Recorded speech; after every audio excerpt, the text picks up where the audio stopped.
It's To the Best of Our Knowledge. I'm Anne Strangeshamps. And I'm Steve Paulson. And this is the first episode of a new project we're launching this year called Luminous, a series on the philosophy and future of psychedelics. I've been covering the psychedelic revival for the last decade, and there is a lot to talk about. Not just the new therapies we're likely to see in the next few years, but also big existential questions. The nature of consciousness and reality itself, and how psychedelics might change the way we approach the end of life. They can ease the fear of death for patients with terminal diagnoses, but how and why? What could psychedelics teach us about dying? Well, nice to see you, Steve. I'm so glad we could have this conversation now. Yeah. So how are you feeling now? Well, on one hand, never better, emotionally, spiritually. Medically, not so great. I have this stage 4 cancer diagnosis that's been pretty resistant to treatment. This is Roland Griffiths, arguably the most important psychedelic researcher of our time.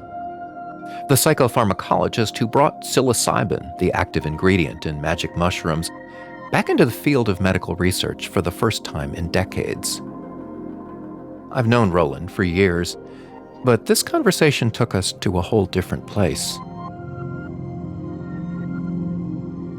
It's January of 2023, the first time we've talked since his diagnosis with terminal cancer, and I'm catching him in the middle of his 3rd round of chemotherapy.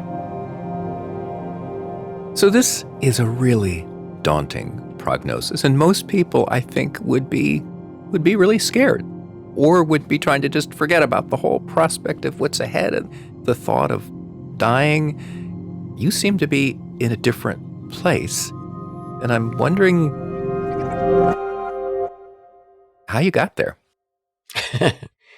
I wonder too. It's really been quite fascinating because this came about after just a routine screening colonoscopy. Came out of that with a significant colon tumor. And in just a few days, it was clear that it was metastatic to liver, meaning that it was stage 4. And it was completely out of left field. It just seemed unreal to me, frankly. And then very quickly, when the kind of the depth of it finally came through, where I wanted to sit with this was in gratitude for the miracle of existence, the miracle of life, the fact that we're here as sentient, conscious creatures, aware that we're aware. So you just decided that you wanted to have a more positive attitude, and somehow that happened. You got there. Yeah, but it's more than an attitude. I mean, I now have about 30 years of meditation experience, and the diagnosis was a phase shift. Whatever degree of awakeness I had previously was just ramped way higher. It's leaning into the present moment with the gratitude and the wonder and the curiosity of what we're doing here. But what I find so fascinating, so amazing about what you're saying is you're saying until you got this, essentially this terminal diagnosis, you couldn't fully lean in. You couldn't have that full awareness that you have now. You had to have that diagnosis to get there. Well, for you personally. Yeah, for me personally. But yes, it came as this very powerful further awakening. It seems in principle it shouldn't take a terminal diagnosis, right? But also it's a through line with the work with the psychedelics. And we've been doing work now for 25 years on psychedelic drugs. And they're close cousins in some sense of awakening experiences and this experience of existential wonder. And I want to talk about that because the parallels between your personal experience now and some of your early studies of people who took psilocybin specifically to help them deal with end-of-life anxiety. I mean, wow. You were living what you studied. Yeah. Yeah.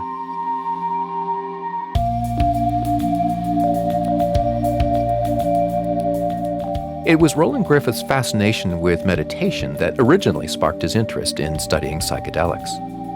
At the time, no one could do this research legally, but Roland had an international reputation as an expert on drug addiction, and he persuaded Johns Hopkins University and various government agencies to allow him to run a clinical trial with psilocybin, specifically to see if it could elicit transcendent experiences. The results were remarkable. Of the 36 people in that first study, 61% had what Roland called mystical experiences. A follow-up study found 75% had them, and 14 months later, 2/3 of those people described this as one of the 5 most meaningful experiences in their lives. This is how he put it to me in 2010. I would sit down with volunteers after these sessions and say, well, so what was it like? And very often people would kind of look at the floor and look away. And then they would start to describe the sense of the interconnectedness of all things, their heart opening. And it was amazing to me. I mean, I was sitting there talking to a newly minted mystic. So what did you take away from this study? Did you come to, philosophical conclusions about how we're wired, why we respond so strongly to a substance like psilocybin? The fact that psilocybin can occasion these kinds of mystical type experiences that map on so clearly to naturally occurring or spontaneously occurring mystical experiences reported by mystics throughout the ages. The fact that it can do this with such high probability in so many people indicates that we're biologically wired to have these kinds of experiences. At Johns Hopkins, Roland led a series of clinical trials with psilocybin for treating major depression and nicotine addiction. The results showed real therapeutic benefits. Perhaps the most dramatic results were for treating cancer patients who were scared of dying. In one study, published in 2016, a single large dose of psilocybin led to a significant drop in depression and anxiety. And after 6 months, 80% of those participants continued to feel less anxious and had more life satisfaction.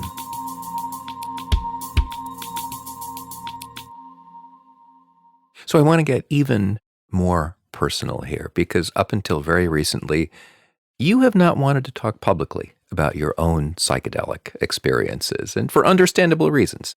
The whole field of psychedelic research has struggled for legitimacy for decades, and you have been the most visible scientist in the field over at least the last 2 decades. But since your cancer diagnosis, you have started to talk about your own experiences. So I have to ask you, have you had psychedelic experiences since your diagnosis? Let me start from the beginning. So I had a few uneventful psychedelic experiences as a college student. They weren't meaningful, and frankly, I'd largely forgotten about them. And then it was after I initiated a meditation practice that I got really curious about the nature of inner experience. And so that was the motivation for starting the psychedelic work. And that work became astonishing to me. I mean, because people did have these incredible experiences to which they attributed this deep meaning and spiritual significance. But I did not re-engage personally with psychedelics until, at least 10 years after we initiated those studies.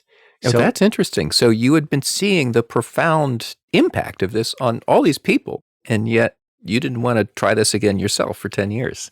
Yeah, so there's such a prohibition against psychedelic use that I thought it would undermine my credibility as an investigator if I became a psychedelic proponent. But eventually curiosity got the better of me. And right. I have subsequently had, not a lot, but some experiences with different compounds. It has dovetailed in a very interesting way with what I've learned from meditation. My own sense is that meditation is the tried and true way to investigate the nature of mind. And I think of psychedelics as, in some respects, meditation on steroids. And so to bring this up to the question about, well, so after the diagnosis, have you tried psychedelics? I did have a significant experience. In this case, it was with LSD. And I went in to use it as an opportunity to dialogue with the cancer.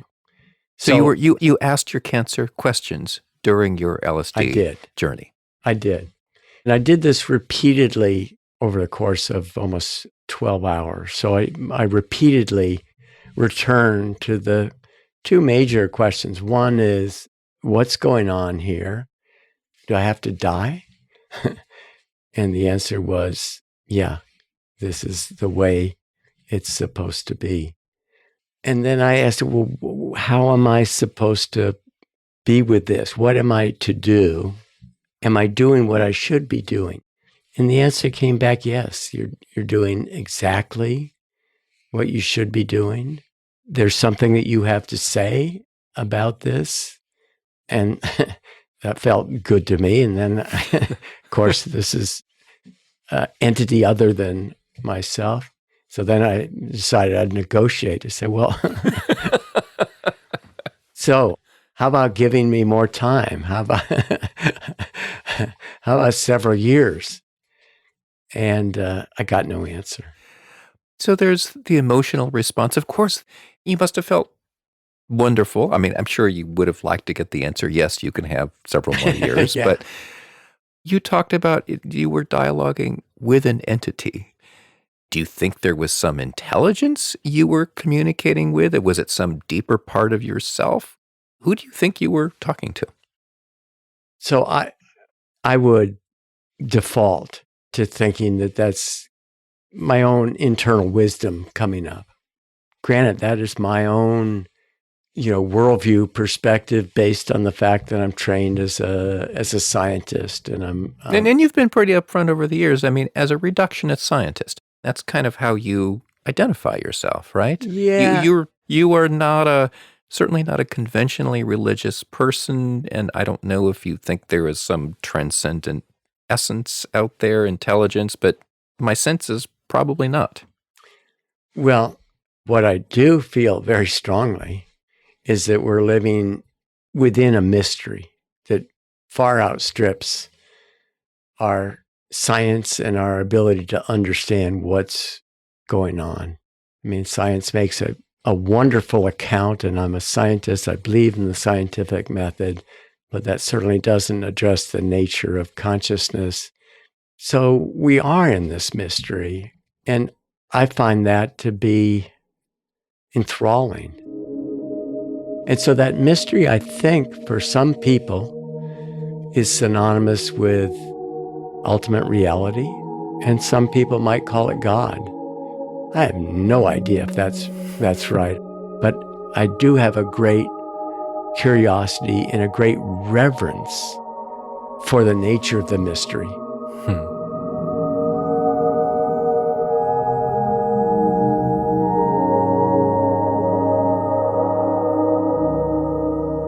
Roland, I want to end where we started, coming back to your own story, your cancer diagnosis. And you have said that, remarkably, in this very visceral way, you have discovered the preciousness of life.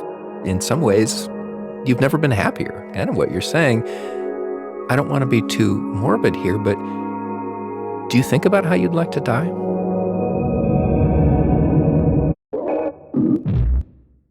Yeah. Yeah, a lot. I don't have a firm vision of that. You're not going to do the Aldous Huxley thing of taking a big hit of LSD at the moment of your dying. Actually, someone just gave me Laura Huxley's book where she has a very clear account of that.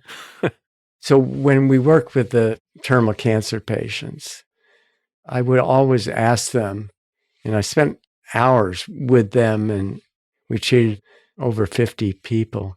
And I would also ask them, what do you think happens when we die? At that point, a curious question for me to ask, because I couldn't put myself in their shoes at all. But some came out with accounts of afterlife, and they're going to go see their mother and their grandparents, and it's going to be beautiful. And some would say they believe in reincarnation, and then others would say nothing happens. Lights out. That's it. Computers unplugged. And I would ask them, well, what's the probability that that's true? Do you believe that to be completely true? And they say, oh, yeah. I said, well, what percentage would you put on that? And they would say, 95%. And I would think, 5%? That's if you give me 5%, people bet on the lottery at odds of 1 in 200 million.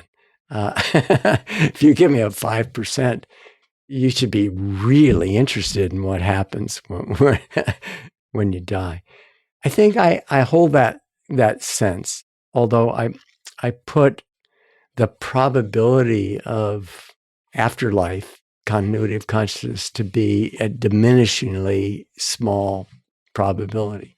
But it's not a zero probability, because we are in this mystery. And that's all I need. I don't even need 1 in 200 million. I'll take 1 in 10 billion. But to be interested in that process of what it is, because no one knows.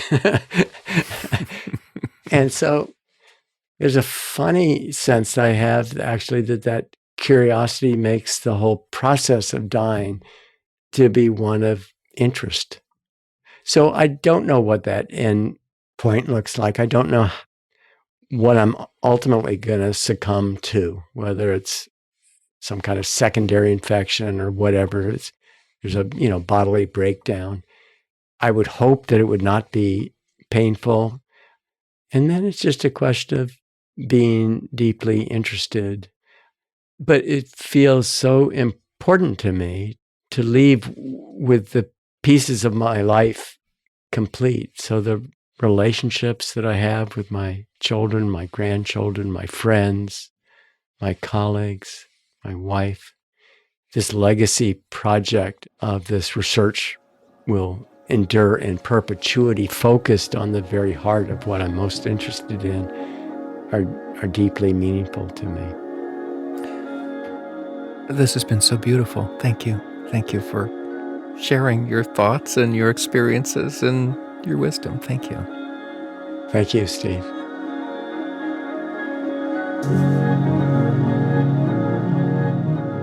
That's Roland Griffiths, the founding director of the Center for Psychedelic and Consciousness Research at Johns Hopkins University. In that legacy project he mentioned, he's now creating an endowed psychedelic research program on secular spirituality and well-being to promote human flourishing for generations to come. You'll find a link to the project on our website at ttbook.org/luminous. Coming up, a palliative medicine physician says something is wrong with the way doctors handle end-of-life care, and she thinks psychedelics can help. The feeling that I got regarding all serious illness is that we sent some really smart people to the Louvre, and they came back with a plumbing diagram and didn't notice the art. Meaning we mostly treat the dying body rather than the whole person? Well, even if you're sick, even if you're dying, when we go to a doctor, we tend to get very technical and very specific. And this is a time when people don't have time and they don't have energy. Mm-hmm. So what would it be like to offer them the opportunity to have this sense, that experience of vastness in a very natural and organic way? I'm Anne Straight-Champs. And I'm Steve Paulson. You're listening to Luminous, a special series on our psychedelic future from To the Best of Our Knowledge, Wisconsin Public Radio, and PRX.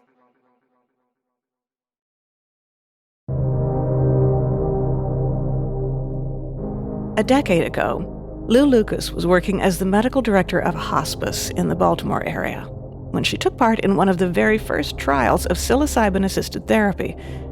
This was with two of the pioneering researchers at Johns Hopkins, Roland Griffiths and Bill Richards. So there was an initial screening, several sessions of preparation, and finally, a glass of water and a capsule.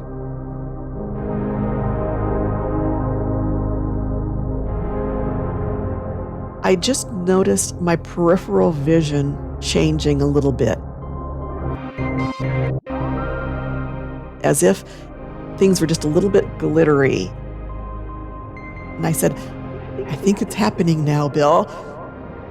And he said, all righty, it's time to put on your eye shades. And I put on my headphones and I laid back on this couch and everything changed.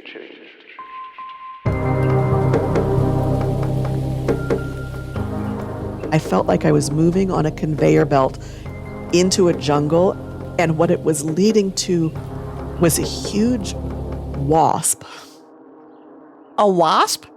A wasp. And I'm like, oh, I'm going into a wasp. And then things changed again. One of the pieces of guidance that Roland in particular gave me, he said, like, this is a medicine that when you take it, it's going to change the way you perceive the world. So all of the ways that you have perceived the world, this medicine takes that apart.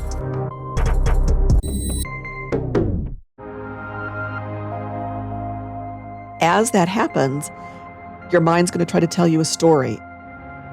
It's going to conjure up something terrifying. If you read the ancient literature, it's like people would see demons or dragons. He said, modern people don't see demons and dragons. Modern people tend to think either you're going to die or you're going to go crazy. And what I'll tell you is just let it happen. If you fight it, you will lose. And if you run, it will chase you. It's sounding more and more like one of my worst nightmares. Well, it has that characteristic about it. Everything that you've understood about you is dissolving. Every once in a while, there would be a window, and through the window, I could see scenes of my life that were horribly boring and mundane and pedestrian, just being crushed with boredom of like, your life is nothing. Your life is just this maze and you can't get out of it. I'm like, no, I can get out of here. I can get out of here. And a voice is just laughing. You can't get out of here. It's like, no, I can get out of here. I'm going to study at Johns Hopkins. And this voice saying, this just evil, demonic laugh. You are not at a study at Johns Hopkins. This is your life. This is all there is, and there will never be anything. No, there has to be more than this. I'll lose my mind. And with that, I remember Roland saying, if you feel like you're going crazy, go crazy. And I went, oh, I'm going crazy. And the next second,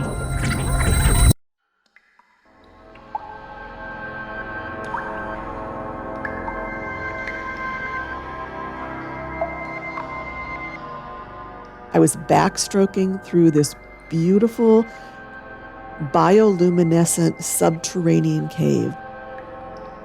I was in a lagoon in this subterranean cave, and I was backstroking through this beautiful landscape. And that's when the real deal happened. That's when I crossed over. And from then on, it was scene after scene of illumination. I was in the fullness of the universe, like the Buddhists talk about the boundless abodes. On the outside, it was about a 6-hour trip. On the inside, it could have been forever. And in fact, at times felt like forever.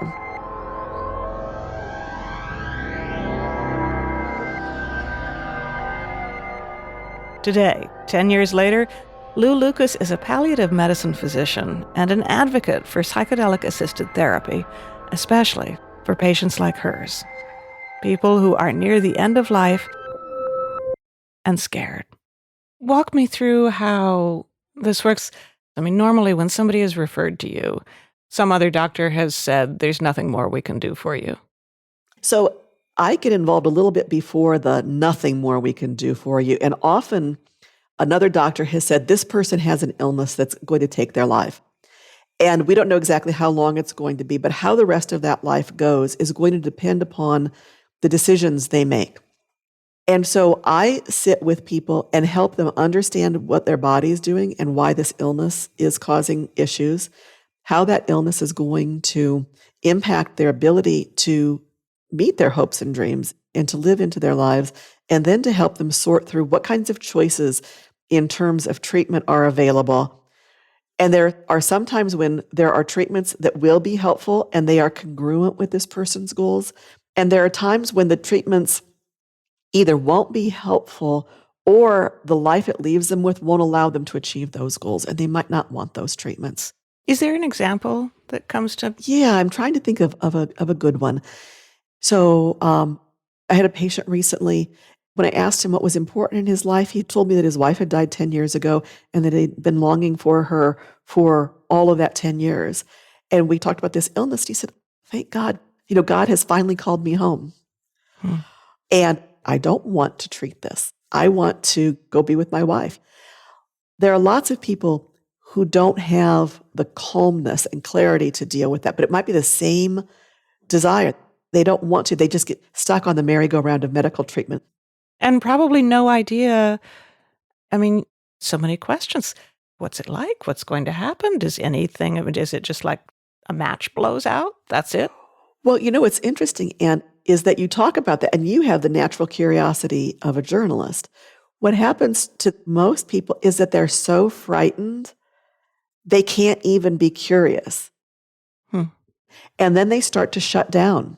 They become depressed, they become anxious, and we start scheduling them for medical treatment. So whatever time they do have, they're in treatment that may or may not work, but we haven't questioned whether we can stop treatment because they're too terrified to think about the possibility. And so we're in this cycle of we lose a sense of meaning. We get trapped into clinging on to this life, no matter what it means, even if it means I'm spending 3 days a week going through treatment and not spending time with my family. And in the end, nobody gets out of here alive, right? Yeah.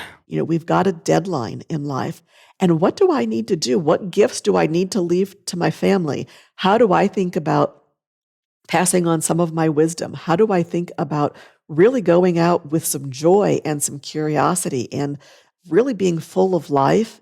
There are even people who talk about like an ecstatic grief of this life that we're living is so precious and so sacred, but it's only in that time when you realize that it's short, that there's not that much of it, that you feel like the beauty and the magnificence of it. And if you can help to convey that to people, wow, look at this gift we're sharing. Look at the intimacy we're able to have now, just because I realize time is short and I don't have that much more time to hold your hand.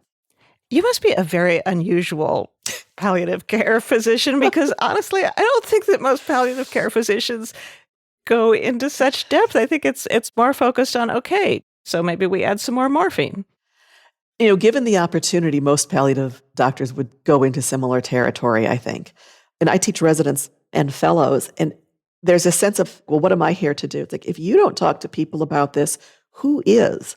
Yeah. Because even if they have a trusted spiritual advisor, their trusted spiritual advisor doesn't know what's going on with their body. Their pastor doesn't have any idea how sick they are. And if you don't broach this with them, it's like, we're keeping you patched together now, but this might not last. If you don't initiate those conversations of how are we making meaning out of your life, they're never going to connect with their pastor in a different way. And so our ability to reclaim some of the shamanic origins of medicine, of how do we help people bridge this gap? And not every doctor needs to do this. Some people should be quite technical. You want your surgeon to have precise technical skills, but we need more doctors and more healthcare providers who can bridge that gap. Physicians who are called to this edge walking that I think about. You've got 1 foot in the medical world and 1 foot in the psychospiritual world. The FDA has not approved psilocybin for medical use, so you cannot now say to a patient, I think you would be a great candidate for psychedelic therapy. But you do have some studies, right, that you're thinking about. Exactly. And I'm doing a trial of a psilocybin protocol for people who have distress related to pancreas cancer. And as you probably know, pancreas cancer is one of the most lethal of the solid organ cancers. So The really terrifying one, or one of them. it is. And most people who are diagnosed very far along. And we can give people a couple months usually, but not a whole lot longer than that. Some people might live a year and a half. You can imagine being told this. Wow. And so people who are at our cancer center being treated for their pancreas cancer will be offered admission into this study. We'll take them through this period of about 6 to 8 hours of preparatory counseling, a day-long dosing session, and then several sessions of integration afterwards.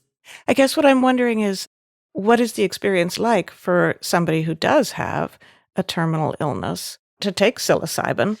Yeah. What changes? The day after, how do they feel? And the day after that, and the day after that, what's different? It's phenomenal. People say a few different things. First, somewhere between 60 and 80% of people have profound experiences that dramatically change their life and their perception of their illness, which is remarkable because nothing else works like this. And it isn't even the next day, Anne. When they're finished with this, when they kind of come back into consensus reality and they're talking to you, they just look at you like, that was amazing. It's as if you've built your reality on this house of cards of all the stories that you have about yourself. Oh, life is hard and then you die and I've got this cancer and I'm really worried and I can't get myself out of it and I'm scared and every time I feel a bump, I think the cancer's going on.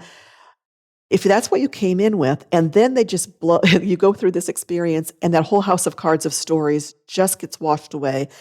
I witnessed one patient just say all that anxiety I felt, it's just stories. I can get a different story. I don't need that story.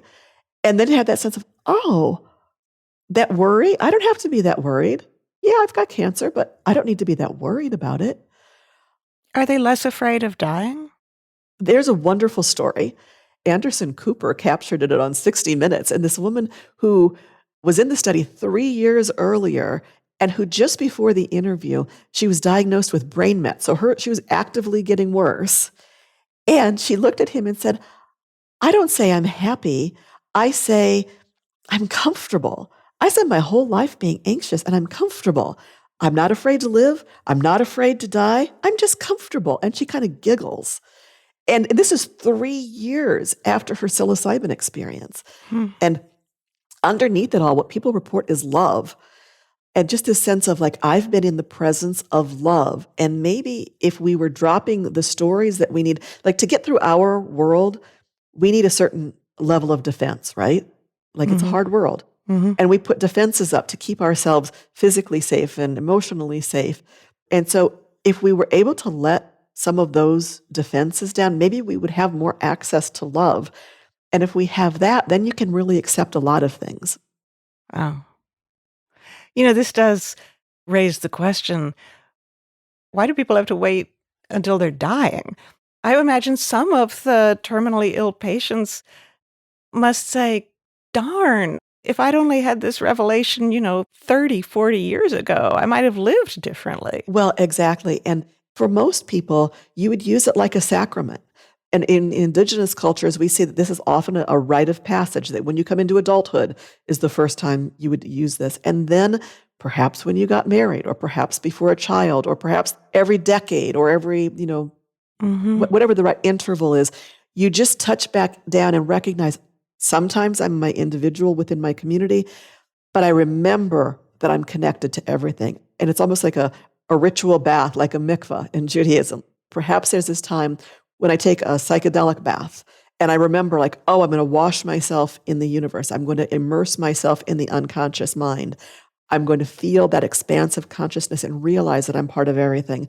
And then I'm going to come back and do the laundry and change the diapers. And if you could just wake up a little bit more frequently and remember there's more than just this little life that I'm leading. My life is lovely and there's more.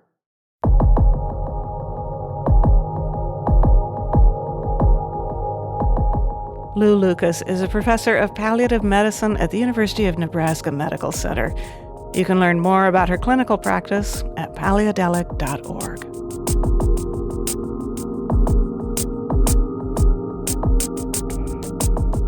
Coming up, what can psychedelics tell us about the nature of mystical experience? Is this part of our interior, part of human self-experience, this transcendence that we speak about? Or is it connecting with something outside of ourselves? And of course, it goes back to what is consciousness. And I think that's the final frontier for science. What is consciousness? What the hell is all this?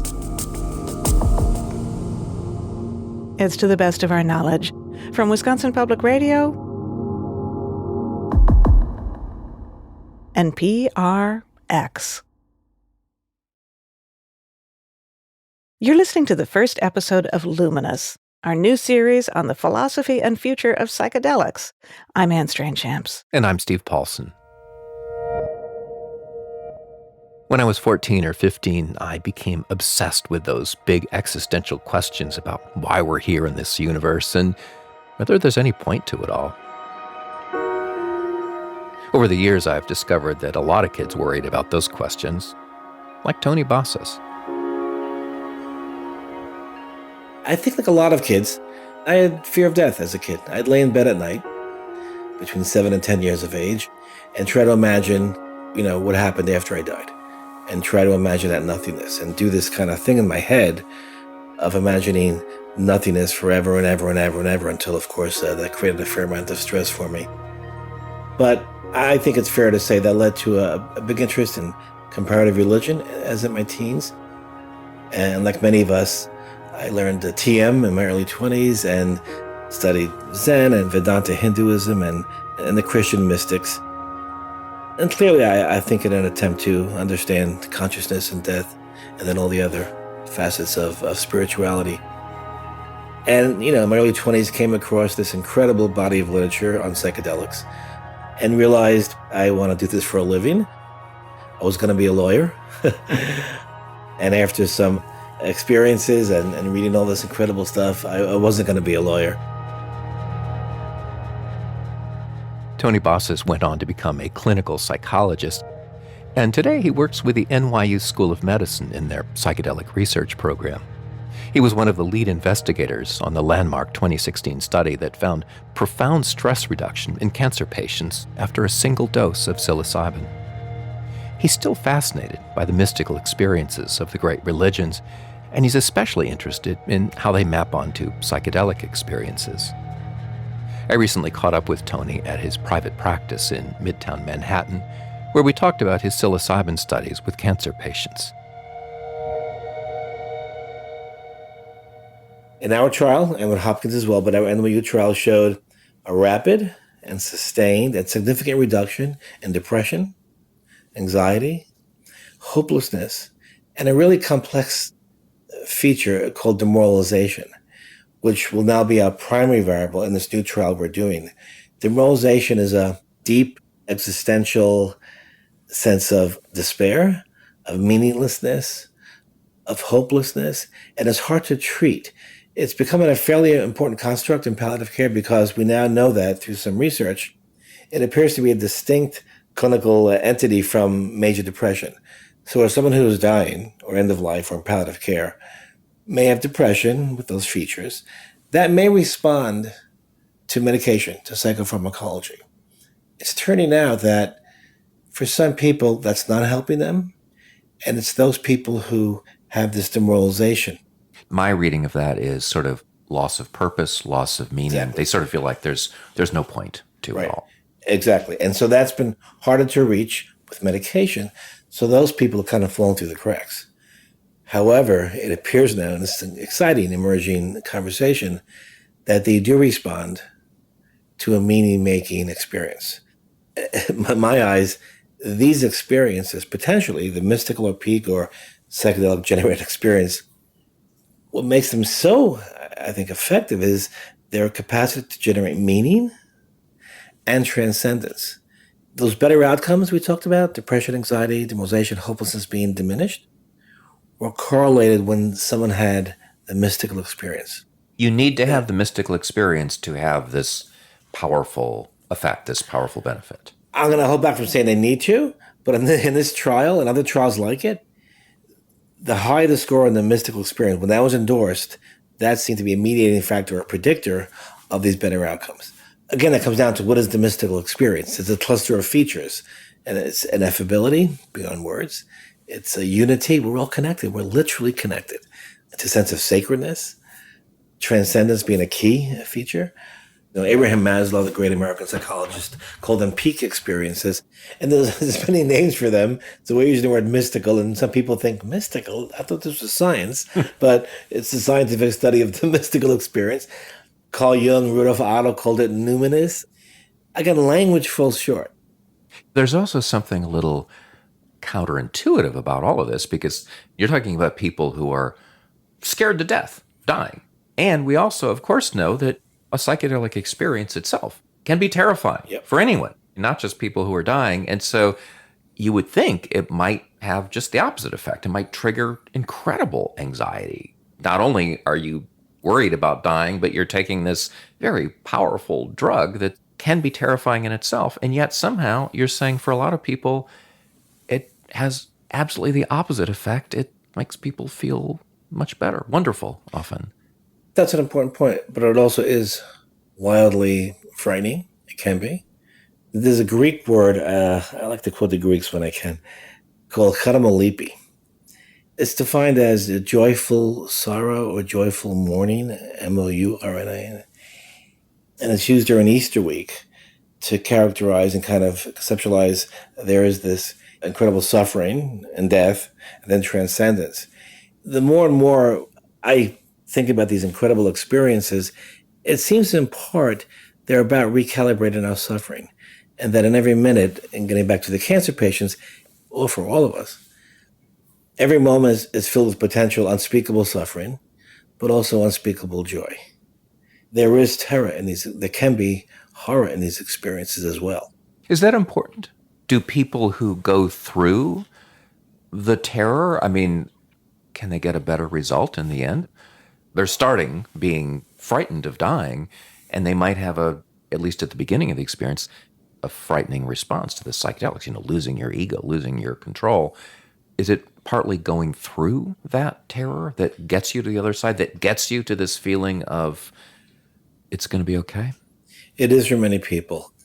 There isn't one experience. Everyone has their own experience, clearly. But there is a whole set of experiences around what you just mentioned.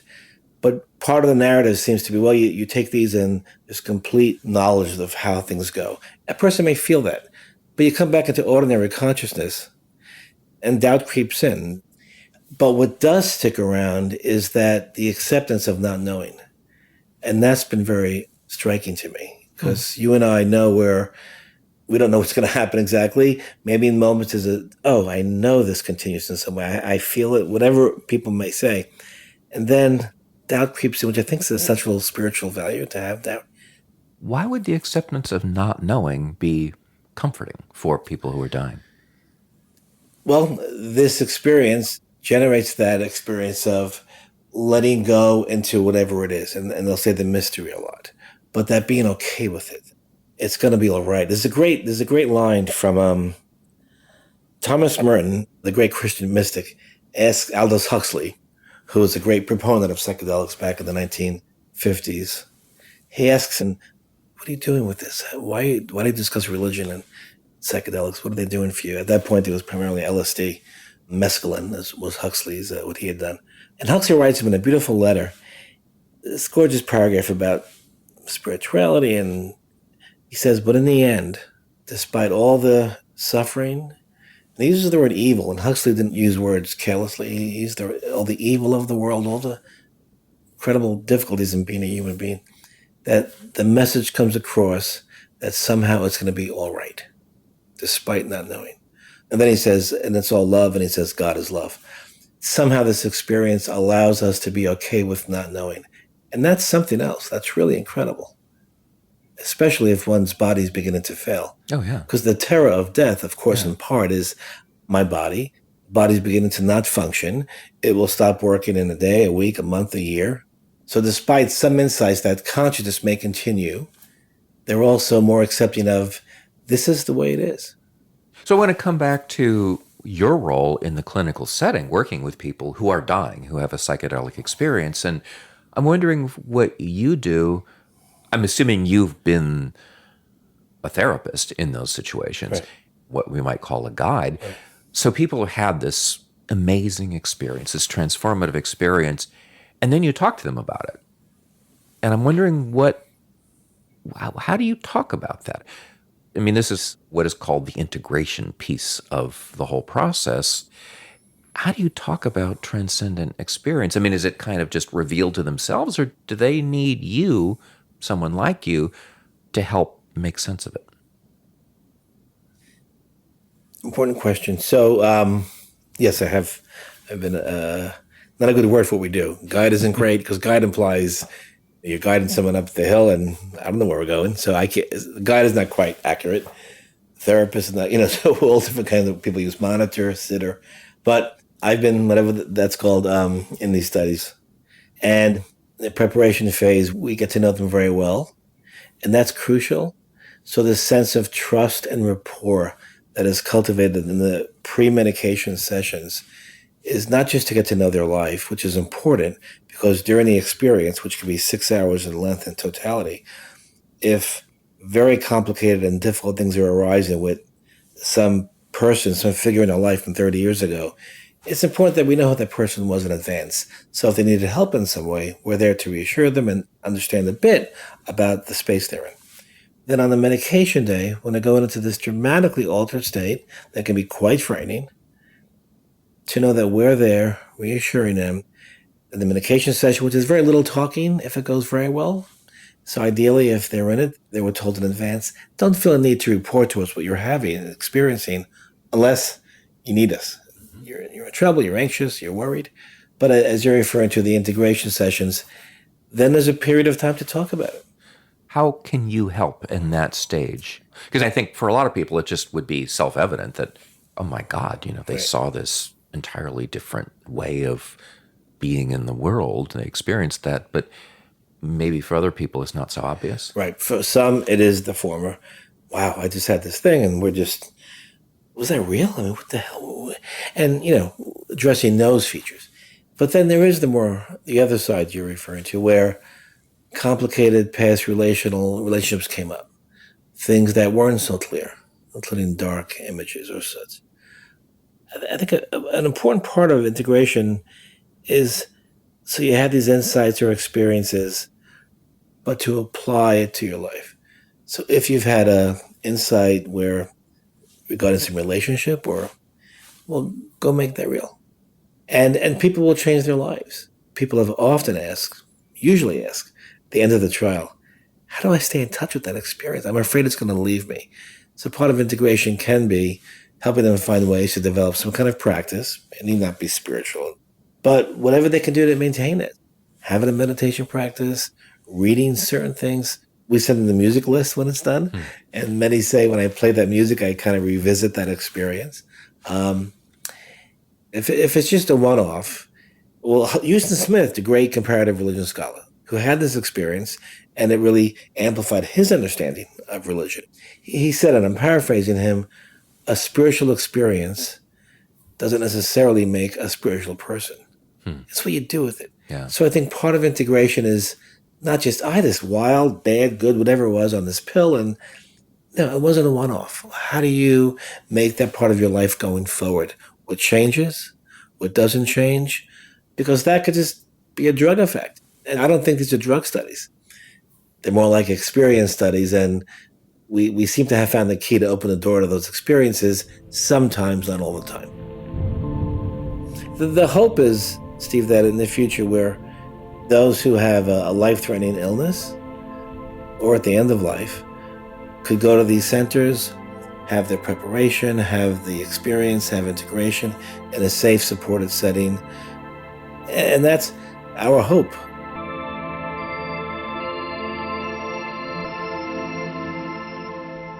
Tony Bossis is a clinical assistant professor of psychiatry at the NYU School of Medicine. He was the director of palliative care on the landmark 2016 clinical trial with cancer patients using a single dose of psilocybin.